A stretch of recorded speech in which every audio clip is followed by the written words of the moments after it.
Hi everyone, welcome back. So today we're gonna dive into another topic about identity and more specifically about intercultural identity. At this time, I assume that you have read the chapter of the textbook, chapter 5, and also other assigned ratings regarding standpoint theory and also intersectionality, which will help us unpack the complexity of intercultural community identity as a theoretical concept and also framework for research. So for this section, because it's going to be a 60-minute lecture, I'm gonna break it into three different sections. So for the first 15 or 10 minutes, we're gonna go over some of the previous learning materials. And then we'll go over some of the basic concepts around identity and definitions of intercultural identity. And we'll end our second session with a free writing session. So you can free whatever that comes to your, stream of consciousness. And then when we come back, we'll talk about intersectionality as a really important theoretical framework for nuancing the idea of the interculturality of identity. So, and I will also, before we end, I will also talk a little bit about the assignments coming up. So before we get started, here's some housekeeping items. Because this is an not a synchronous course and everything seems very fast paced, and since we're trying to cover all the topics foundations of intercultural communication research in the semester, so things can get really overwhelming. So I encourage you to reach out to me and have a conversation during my office hours. Happy to walk you through some of the concerns and questions you have regarding the learning materials, the assignments. So if you just have trouble keeping up with our lectures and assignments, so let me know how I can help you. Uh, and at this point, it might be probably also a good time for you to start working, at least brainstorming your final project. It's going to be a group project, so which is going to be a research review paper on a specific intercultural communication topic. If you want to talk, if you're interested in, for example, code switching, if you're interested in intercultural romantic relationships, friendships. So maybe start, brainstorming some of the ideas and then connecting with other folks to see if there's a chance for collaboration. So, and after today's lecture, that you will be working on your reflection essay 2, which is called intersectional reflexivity, and I will offer some more details after um, this lecture. Alrighty. So far, we have explored some of the foundational concepts of intercultural communication in general. And today's topic on identity is still quite related to our previous discussion on the relationship between culture and communication, and also those three paradigmatic, approaches to intercultural communication research. And also we have discussed those, various conceptualizations of communication culture, especially when it comes to communication. It's not just about sending and receiving messages, it's also about interpreting. And also sometimes, one misinterpretations occur, how do people navigate tensions and conflict, right? So let's just go through those learning subjects real quick and refresh what we have learned this far. One of the key arguments of intercultural communication as a field of study is, look at the first point here, is that communication and culture shape one another, and which is to say that there is an iterative relationship between communication and culture. So think of the word iterative as a process of going back and forth, going back and forth. So try to answer these two questions as you think of this word iterative. And also you can choose to pause the video as you refresh your memory here and go back to your notes. So first question is, how does culture inform communication? And the second question is, how communication reflects a particular cultural belief, a cultural practice. So for example, think of a holiday that you would like to celebrate as a cultural practice with your friends and family. Um, so what are the communication norms being communicated or being practiced through the celebration, right? So that's how we can understand how culture shapes communication. And for the second question, if you have traveled to, for example, a southern area of the country, a southern state, you might have noticed that many people speak with a shared or so-called southern accent. So how does this particular way of speaking shape or reflect a unique sense of community or unique sense of belonging? And this might help me understand how communication or that particular way of speaking shapes a community, which is also about identity, which we'll dive into later on. So this iterative relationship here between culture and communication really suggests that culture is not static, but dynamic, right? And then the second part, the second main takeaway from previous lectures is that the history of intercultural communication research is that the communication of particular culture moves across personal, relational, historical, and socioeconomic spheres. So not only does this perspective help us think of culture beyond the notion of nationality, um, and this is also productive in understanding communication beyond this transactional model, which relies on this instantaneous interaction of message exchange. So think of of culture shapes relationship building across time, and how intercultural communication is also about learning specific historical legacies of social movements that give birth to new communities and groups. And for example, think of it how civil rights movement or LGBTQ movements and women's reproductive justice movements shape the way we understand culture, right? And so when we think of culture, we just don't think, oh, American culture, German culture, Japanese culture, Chinese culture. So how can we think of a culture beyond nationality, and how communication help us kind of nuance understandings of culture by looking at groups within a nation. So, all right. So that's the second main takeaway.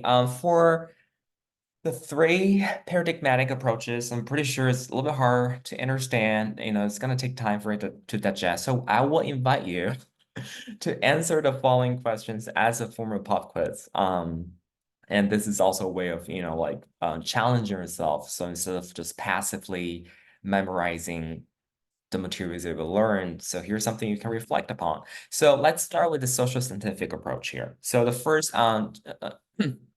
first question is, a social scientific or post-positivistic approach to intercultural communication presumes the individual communication style can be within a specific cultural background. So I'll give you 5 seconds. The correct answer is A, predicted. So communication style can be predicted because the social scientific paradigm suggests that there is an object reality that can be found through statistic analysis. The culture in the sense can predict someone's communication style. So for a good example is that there has been abundant research examining how people from different collective cultures communicate differently from individuals who grew up in individualistic societies. If you can go back to previous chapters, um, dive into deeper about that. And a point of culture is that the research on this topic tries not to essentialize communication characteristics. This is not to say that as long as you're from a collective culture, you are going to behave in certain ways. This kind of research and aims to seek some level of general legibility through consistent patterns. So there might be some, variables, but what social scientific approach is trying to look at is just trying to seek a specific pattern that can predict a social action or interaction. Okay, move on to interpretive approach. So an interpretive approach to intercultural communication emphasizes the what processes or understandings of culture through lived experiences and everyday actions. 5, 4, 3, 2, 1. The correct answer is C, emergent. Because culture is always, so from an interpretive approach, culture is changing through everyday communication because the way we understand culture changes based upon our own personal experiences. Maybe the way you understood your culture a year ago or during COVID is different from the way you understand your culture right now.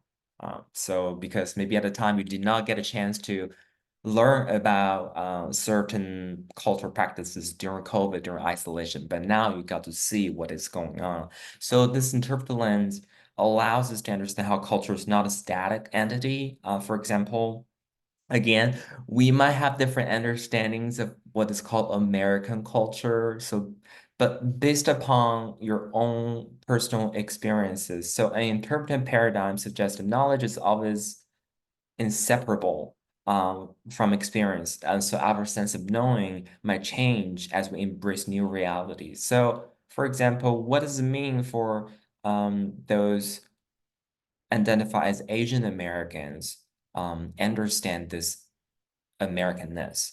And and also how does an African American student understand this notion of Americanness in different ways, right? Last question, critical orientation, so critical paradigm. So a critical orientation towards intercultural communication undergirds the argument that the culture serves as a site of what, in which power differentials shape human relationships from various social backgrounds. So give everyone 5 seconds.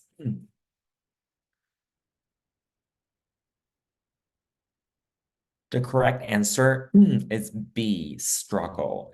Culture as a side of struggle implies a critical orientation to really interrogating social injustice. When we talk about critical paradigm, it's really about interrogating different power differences. It's also the way we communicate is a practice of power as well. So think about injustice within a specific political environment. So going back to the idea of American culture. So under this umbrella term, the melting pot metaphor American culture that often, sounds very homogenizing, but whose voice has been silenced and whose voice is more represented. So this is a struggle because when it comes to politics representation, um, why is there an imbalance of representation, and how does that imbalance reflect the power differentials between or among different culture groups? So we'll discuss these intercultural relationships from a critical lens later on by attending to that complexity of power later. So, and that's it. So I hope these recaps are helpful. And if you did not answer those questions correctly, I'm not going to blame you, but simply go back to our learning materials and, and just really try to anchor your understandings of those three paradigmatic approaches. Because for a final paper, when you choose a topic, I encourage you um, to study that specific intercultural topic through a particular paradigmatic lens. It's going to be easier for your thinking, and so that you don't jump around. Although you can, as you move forward, but at this point, kind of locate the paradigm that you feel comfortable with or feel more aligned with. So at this point, I'm going to pause. I'm going to take a sip of water, and I'll be back in just 5 seconds. All right, I'm back. Uh, the water felt good. So now let's move on to the main subject of our discussion topic today, identity.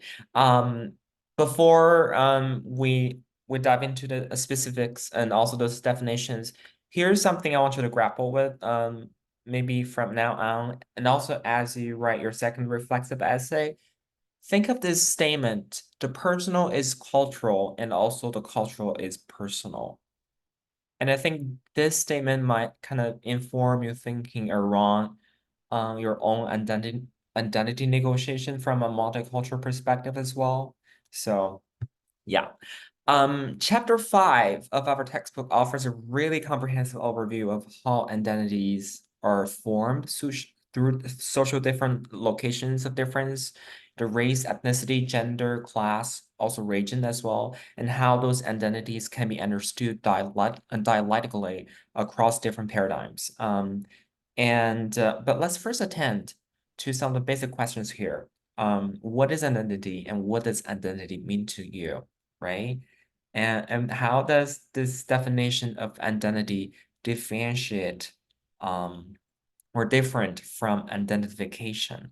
So by identification, I'm thinking about your ID card. So the information on your ID card, your name, your age, your hair color, your eye color, your height, you know. So how do your identities hold more meanings than what is on your car ID card? So, and most importantly, how do you understand cultural belonging as a very important component of your cultural identity? So in order to unpack these questions, also dive into the concepts, definitions here.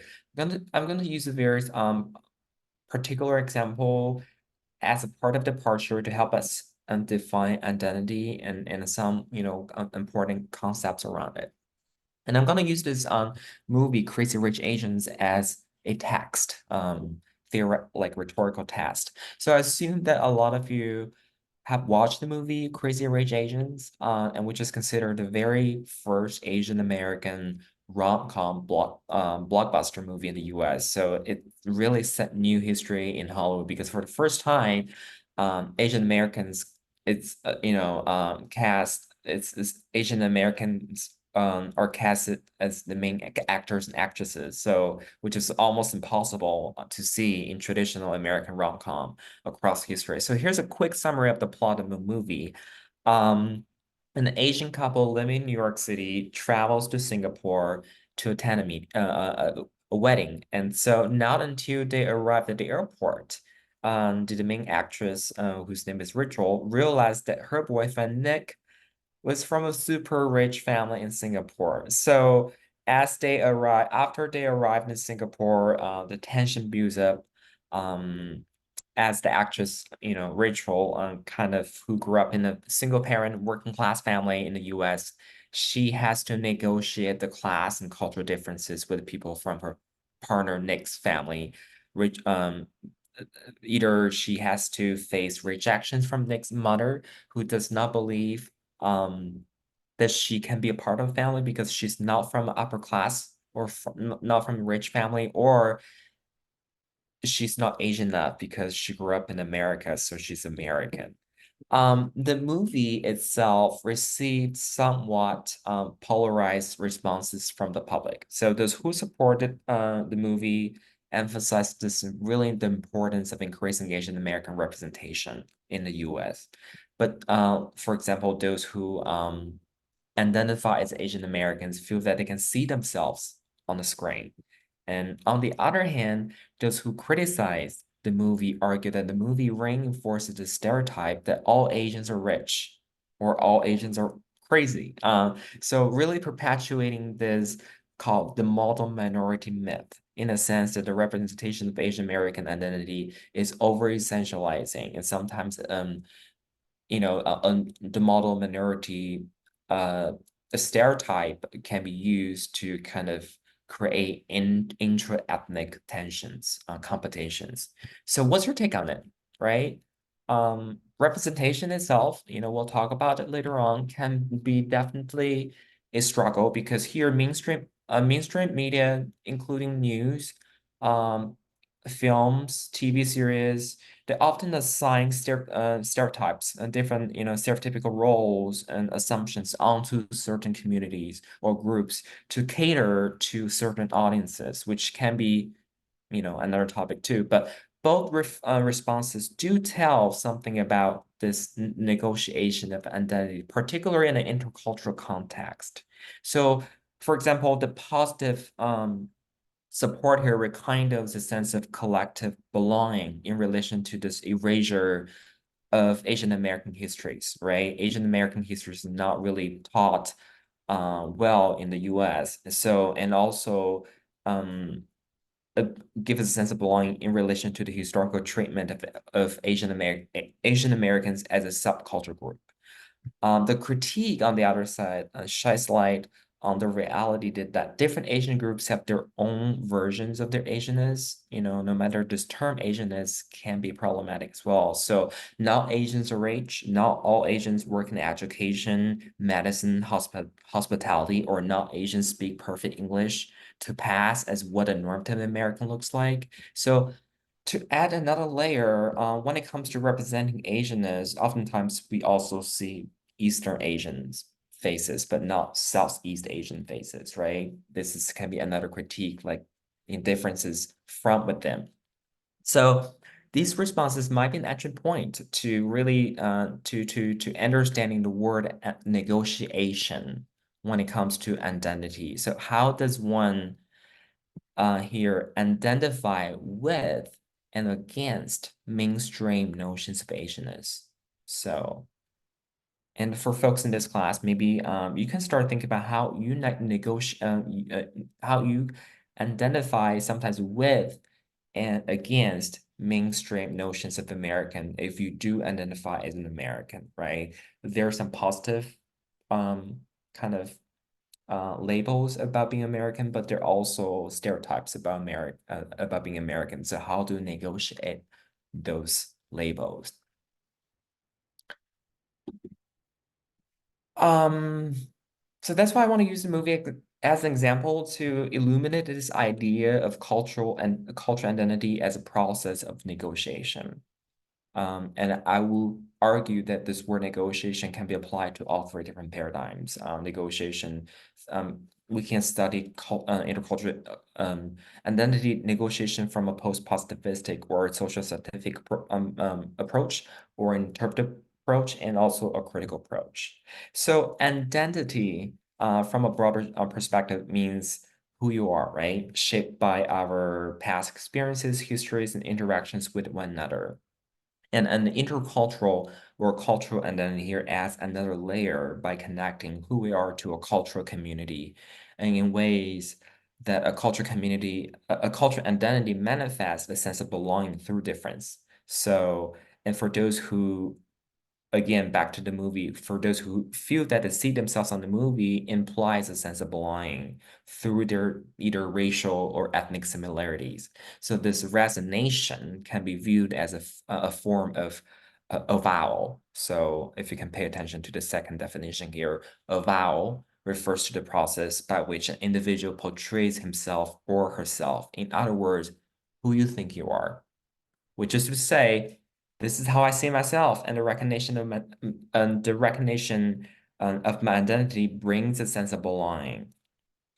Also, the same identity can be resistance towards kind of ascribed meanings by others, and this is where we can talk about the last definition here, ascription, which means refers to the process by which others attribute and identities to an individual. So, for example, the movie itself, like not all Asian Americans do agree upon the portrayal of the Asianness in the movie because still Asian Americans still face multiple forces of oppression such as xenophobia and class struggle. So a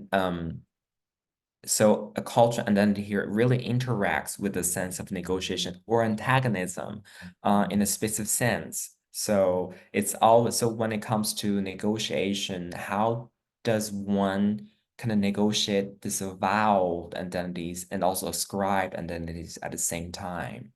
So, and just to follow up, a vowel and ascription really delineate a relational process negotiating one's on a cultural identity as identity is not simply about naming who you are, but oftentimes they're really other identities are influenced by others' expectations, and those expectations can be either positive and negative. So think of a moment you can choose to pause here. Think of a moment when your avowed identities are in opposition to your ascribed identities, and how did that make you feel, right?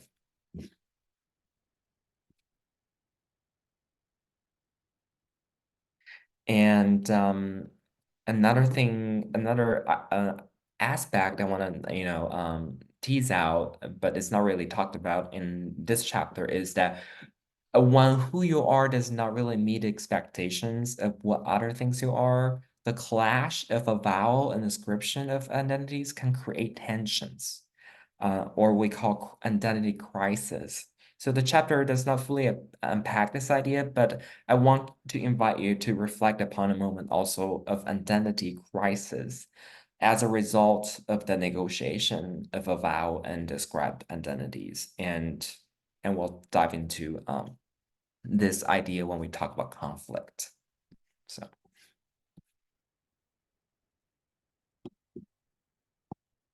and so with these foundational ideas around identity, so I want us to take a step back and think why identity matters. So why do I have to talk about us?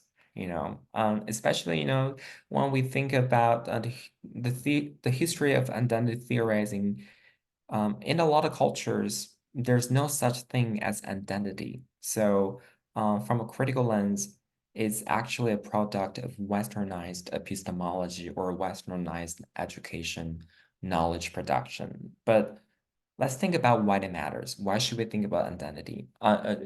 Learn more about identity. So, since identity means a sense of who we are and how we come, but the question is, how do you know who you are, right? How do you come to know the sense of who you are? And maybe before we dive into intersectionality and also other theoretical frameworks, I want to start with this theory called standpoint theory as an term to approach to really unpacking what it means to have identities, right? And standpoint theory. And so this is why you're asked to read a article on standpoint theory. So standpoint here, if you can look at this, the part on the left side, up left. Standpoint here refers to a unique way of learning and experiencing the world around us. And this theory carries a feminist approach to understanding how women's voices, experiences have been silenced and misrepresented um, by male-dominant worlds or industries. So more broadly, theoretical standpoint theory aims to really interrogate this traditional ways of knowledge production that only benefits those who with power. So through standpoint theory, we get to see that a theory derives from one's own social positions. So in other words, our personal experiences of difference shape the way we or shape the multiple perceptions of the world. So through our experiences, we get to know um, what it's like to be a mother and what it's like to be an immigrant and what it's like to be a physically disabled person when the mainstream society ignore these subjects and undermines their existence. So the naming practice through self-knowing, self-knowledge can become a source of agency to seek cultural affinity with those who share, for example, shared experiences or similar experiences to really challenge the ways in which certain identities have been silenced, devalued, or minoritized. And this is related to the this negotiation of vow and ascription identities previously, because when women have been ascribed to certain labels and stereotypical characteristics, standpoint theory acknowledged the avowed identities by honoring knowledge from one's own lived experiences, rather than those macro discourses, like the controlling images or macro discourses that further endorse male and patriarchal values. So standpoint theory in a certain way allows us to understand how we come to know the world through difference, right? And what it's like for you to be in other people's shoes. So we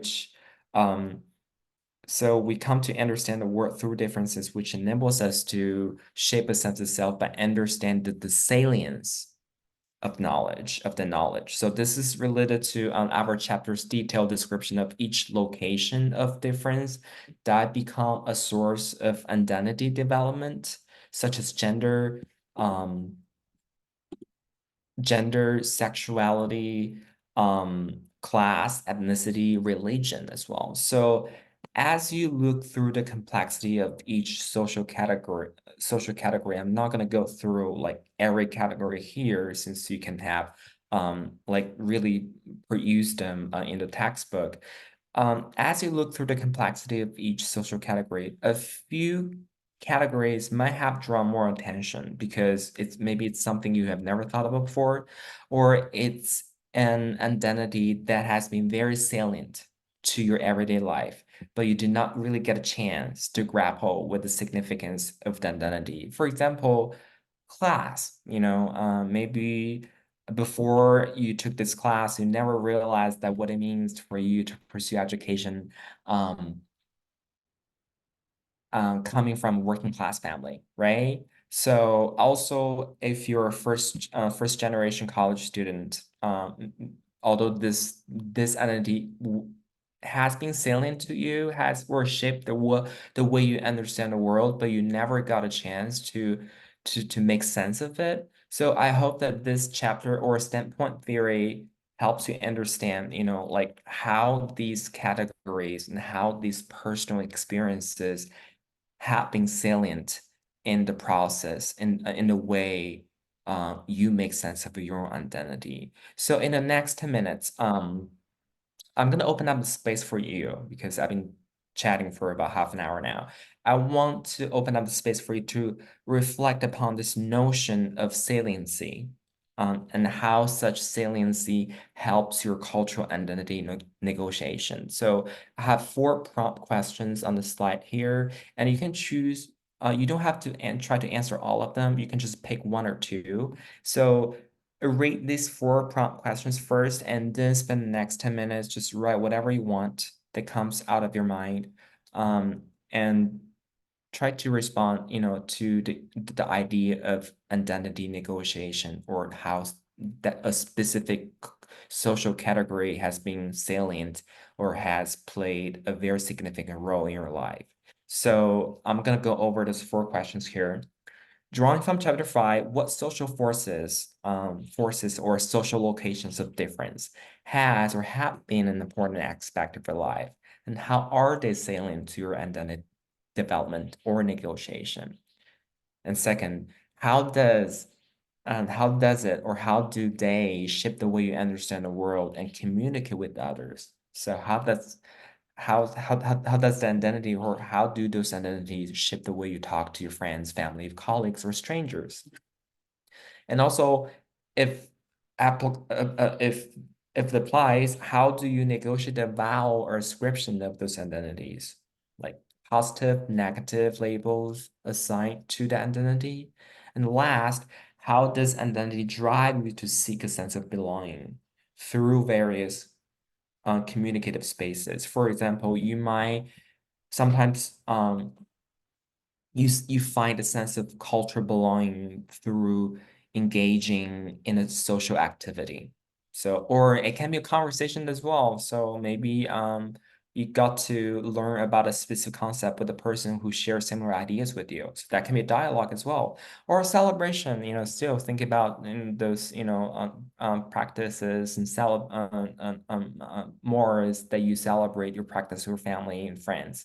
And also maybe a cultural protest, and how does that experience shape the way you understand your difference? So in the next 10 minutes, I want you to do a free writing session, and you can pause right now, and then we'll come back, and I will start introducing the idea of intersectionality, and also another idea called reflexive intersectionality. So sorry, it's called intersectional reflexivity.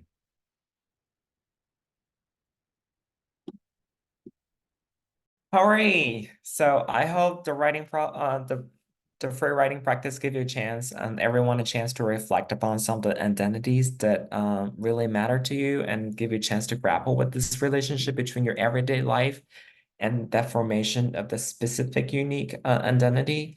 So if standpoint theorizing was an interpretive approach to understanding identity, now we're going to shift gear to and critical approach to identity formation. So in the next 10 minutes, I would like to introduce the idea of intersectionality to further nuance the idea that identities are not static or separate entities, but they're oftentimes overlapped and also intertwined.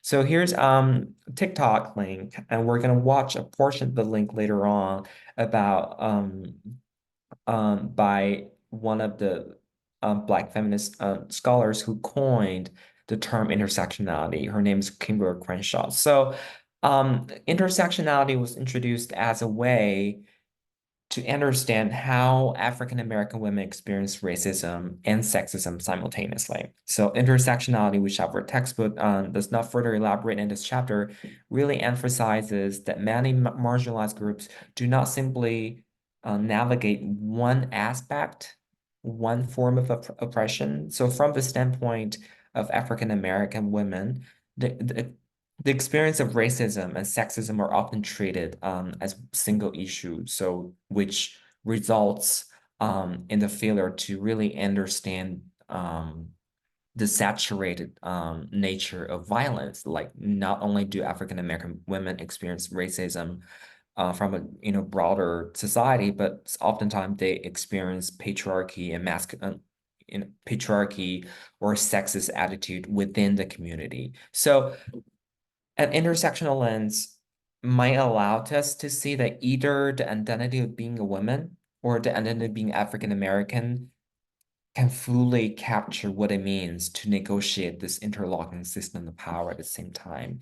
And this intersectional lens can be also applied to study other cultural struggles that have been viewed as single dimension issues. Think about LGBTQ issues and how people of color kind of try to seek a sense of belonging, right, within the LGBTQ communities. And for example, there are a lot of research that talks about the transphobic attitude within the LGBTQ community. So in that sense, how trans people or transing people negotiate that identity tensions, right?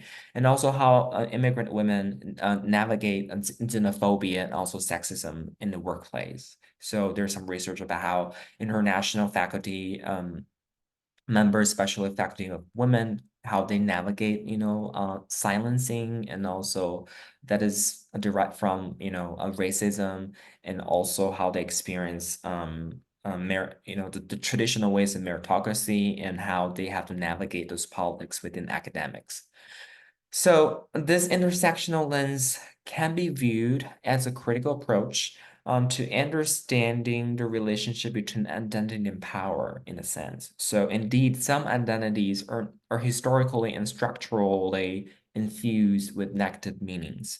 So in that sense, identities are no longer just a sense of being, a sense of knowing, but they become a vehicle to drive actions against violence. So I want to deviate a bit from our textbook a little bit because this is a really crucial point into this political debate or political struggle on cultural wars that many mainstream politicians attempt to curb discussions on identity, for example, gender identity, fluidity. So, but in reality, instead of we should curb those discussions. We really need to shift attention from identity to material struggle, because in reality, it's really about how not simply about who we are, but how those identities represent multiple material struggles for survival, right? Across different locations of difference, and how those differences are subject to violence and marginalization.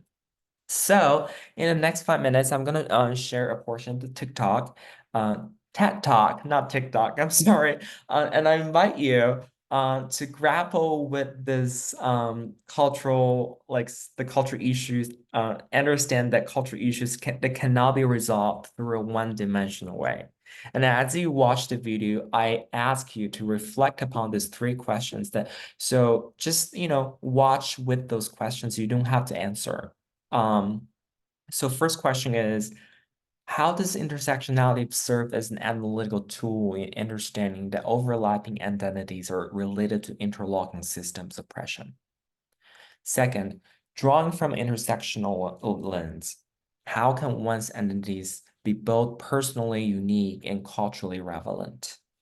And the last question is, when someone's identity is not properly recognized, what is the consequence of the unintelligibility? And for those who do not know the meaning of unintelligibility, it's a way of framing that it's something that is not being understood by a group of people or a larger system. So when something is unintelligible, it's easy to think that this problem does not exist. So that's the meaning of unintelligibility. So in general, I ask you, what is like when multiple identities play roles in everyday life, and how the ignorance of one identity might reinforce a certain injustice? So let's dive into the TED Talk. Uh,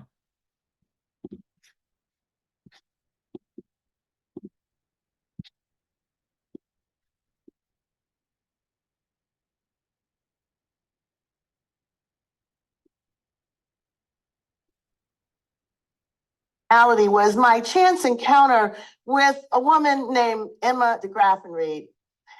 Emma de Graffenried was an African American woman, a working wife, and a mother. I actually read about Emma's story from the pages of a legal opinion written by a judge who had dismissed Emma's claim of race and gender discrimination against a local car manufacturing plant. Emma, like so many African American women, sought better employment for her family and for others. She wanted to create a better life for her children and for her family. But she applied for a job and she was not hired. And she believed that she was not hired because she was a Black woman. Now, the judge in question dismissed Emma's suit. And the argument for dismissing the suit was that the employer did hire African Americans and the employer hired women.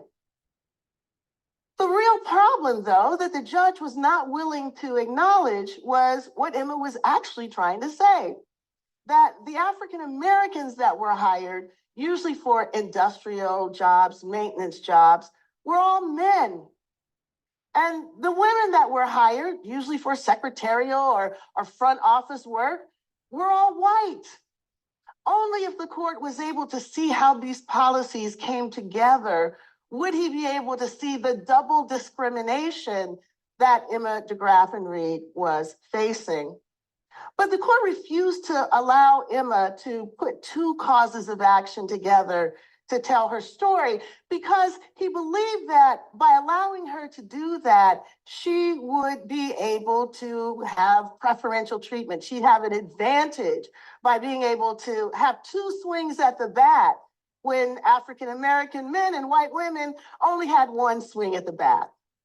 But of course, neither African American men or white women needed to combine a race and gender discrimination claim to tell the story of the discrimination they were experiencing.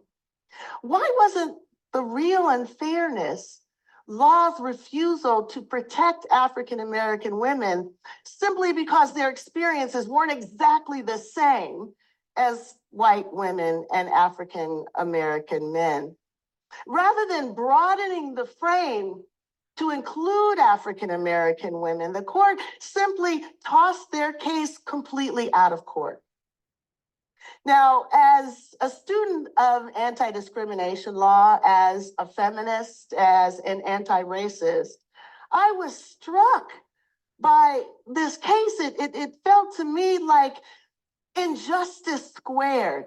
So first of all, Black women weren't allowed to work at the plant. Second of all, the court doubled down on this exclusion by making it legally inconsequential. And to boot, there was no name for this problem. And we all know that where there's no name for a problem, you can't see a problem. And when you can't see a problem, you pretty much can't solve it. Many years later, I'd come to recognize that the problem that Emma was facing was a framing problem. The frame that the court was using to see gender discrimination or to see race discrimination was partial and it was distorting. For me, the challenge that I faced was trying to figure out whether there was an alternative narrative, a prism that would allow us to see Emma's dilemma, a prism that would allow us to rescue her from the cracks in the law, that would allow judges to see her story. So it occurred to me maybe a simple analogy to an intersection might allow judges to better see Emma's dilemma. So if we think about this intersection, the roads to the intersection would be the way that the workforce was structured by race and by gender. And then the traffic in those roads would be the hiring policies and the other practices that ran through those roads. Now, because Emma was both Black and female, she was positioned precisely where those roads overlapped, experiencing the simultaneous impact of the company's gender and race traffic. The law, the law was like that ambulance that shows up and is ready to treat Emma only if it can be shown that she was harmed on the race road or on the gender road, but not where those roads intersected. So, what do you call being impacted by multiple forces and then abandoned to fend for yourself? Intersectionality seemed to do it for me. I would go on to learn that African American women, like other women of color, like other socially marginalized people all over the world, were facing all kinds of dilemmas and challenges as a consequence of intersectionality, intersections. Alrighty, so I'm just gonna stop here, because if you're interested in this TED Talk, you can just watch the whole thing. Okay, let me go back.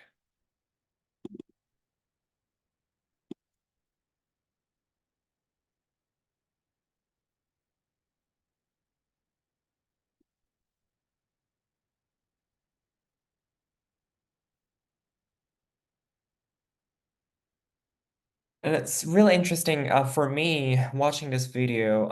It's really interesting that Kimberly Crenshaw, Dr. Crenshaw, you talks about intersectionality from a law's perspective, and how sometimes law fails to protect someone's rights simply because it only attends to one dimension uh, of protection. Either it's about race or gender, but when it comes to interaction of race and gender, and the intersection of race and gender, and there is a blind spot. So, and this really is kind of related to what we're talking about. I will say it's called identity politics. Sometimes we focus too much on one aspect of one's personal identity, but while like undermining the other aspects. In reality are all mutually like important, also overlapping. So I do hope the intersectionality here can serve as a really heuristic in your thinking when you think about identity are always like mutually shaped and inform one another. And also this idea of double marginalization, and how different identities kind of shape um, a more complex picture of marginalization as saturated.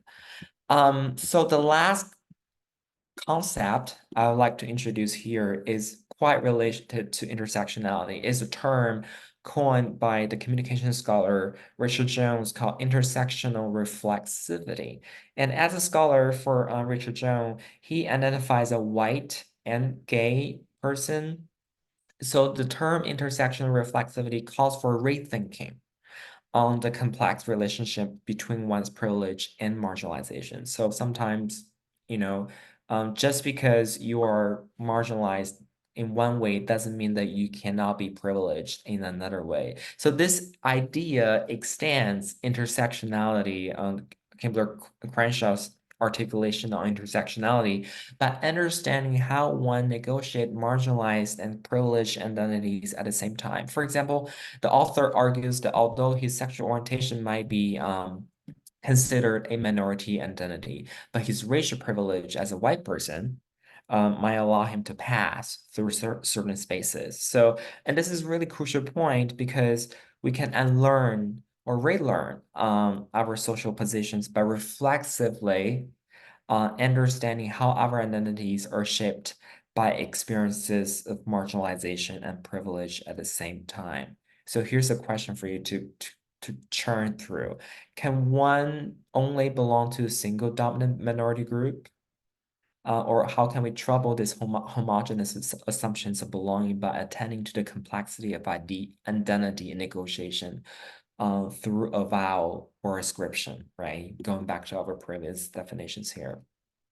So in other words, being reflexive about our various positions or social locations allow us to avoid a binary thinking or essentializing our identity as only privileged or only marginalized. So for example, when learning about whiteness, we'll dive into whiteness later on. Many students, based upon my previous teaching, many students who identify as white who kind of essentialize this idea that they're always privileged from the ratings they rate, and they feel that, oh, they're to blame for racism. But so instead of taking this defensive stance, intersectional reflexivity allows students, folks, to think how they can become more conscious of their own unearned privilege. While at the same time making sense of their own marginalized identities.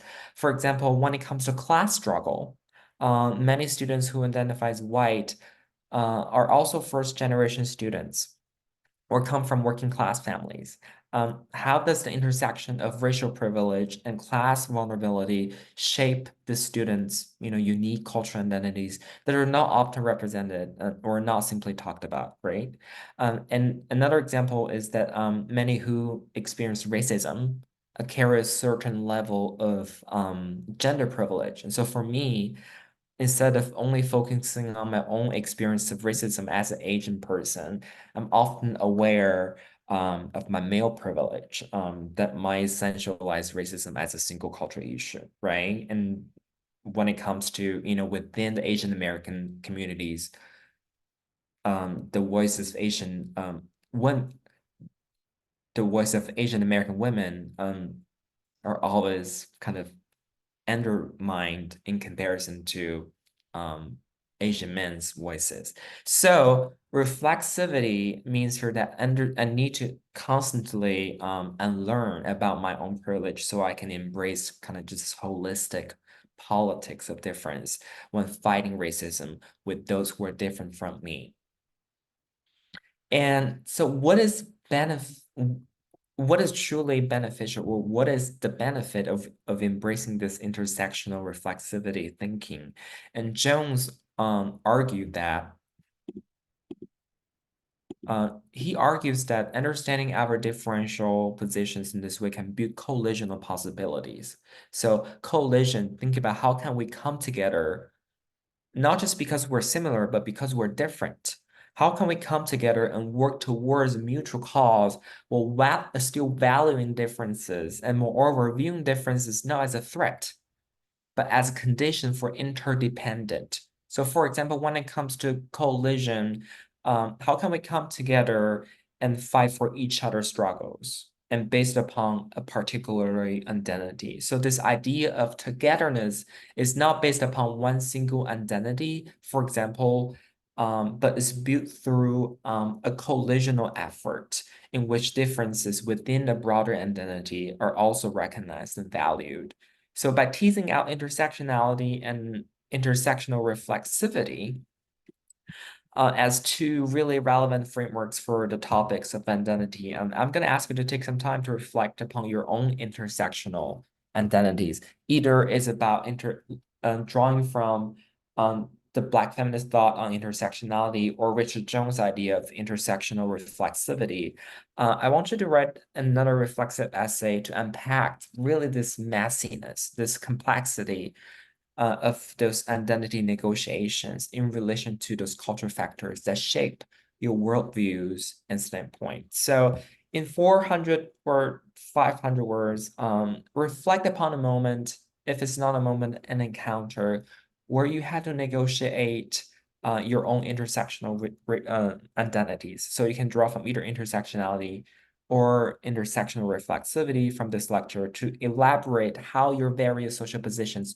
shape your cultural identities. So you can begin with some broader categories such as race, gender, class, to think how they impact your worldviews and standpoints in general. And then I invite you to dive into a subset of social positions that can help you enrich your analysis and reflection. So your broader category, they're just not hollowed elements. For example, these positions can be as a first generation college student, as a working mother, as a social activist for reproductive justice, as an immigrant, etc. So the reflection here really aims to tease out the messiness of your identity formation at either at the intersection of multiple forms of oppression or at the intersection of a certain privilege or the certain marginalization. So as you craft this reflexive essay, I encourage you to attend to these questions. Again, that you do not have to answer all the questions, but these are just prompts. First of all, when you were recollecting the encounter, the conversation, where were you and who were there, or who was there? And what was the main subject of conversation? And if it was an event, what was the main goal of the event that you were in? And how did the conversation or event go? And how was your voice? Were you present, silent, ignored, rejected? So here's a tip: how to kind of wave standpoint theory into your analysis, because it's really helpful in thinking of the idea of a silencing as a cultural phenomenon. Silencing because of a racist or sexist a power dynamic there, right? And then how might the conversation event has served a turning point in thinking about the politics of difference that really shape your multiple identities as intertwined. So, and feel free to reach out to me for more clarifications and also some more concerns you have regarding this essay. And in addition to the assignment, and because identity is a really broad topic, and it's related to many other areas of study in communications, in intercultural communication, also when it comes to representation. By the end of the semester, I also asked you to submit an artwork that you can create some form of intercultural communication or intercultural identity performance. So as the textbook, chapter 5 suggests that by the end of chapter, the performance can serve as a way of expressing and making sense of the intricacies of our various senses of being. I want to invite you to embark on this artistic approach to understanding your cultural memories, your cultural roots, or even your cultural politics. And you can choose any medium for this performance. It can be a drawing, it can be a poetry, it can be a song, it can be a zine, it can be an installation, or it can be a traditional like recorded stage performance. So the goal is to really reimagine your sense of self as a site of contemplation that connects to the past, but also gestures towards a longing for the future. Since we think, who we are or who you are is always in change. So how you're changing, how do you make sense of this change? Um, Please note that this art practice is simply an experimentation. I'm not asking you to craft this art piece as an artist, because everyone can be an artist. So you are expected to be imperfect in this pursuit. So I simply ask you just to be honest with your thought. Just think about this artistic practice as a process of inquiry by diving into the identities that has consciously and unconsciously shaped your life. So that being said, summary, here's what we have talked about this during this lecture. So before we end this lecture, some key takeaways for you. I'd like to review these points in questions, right?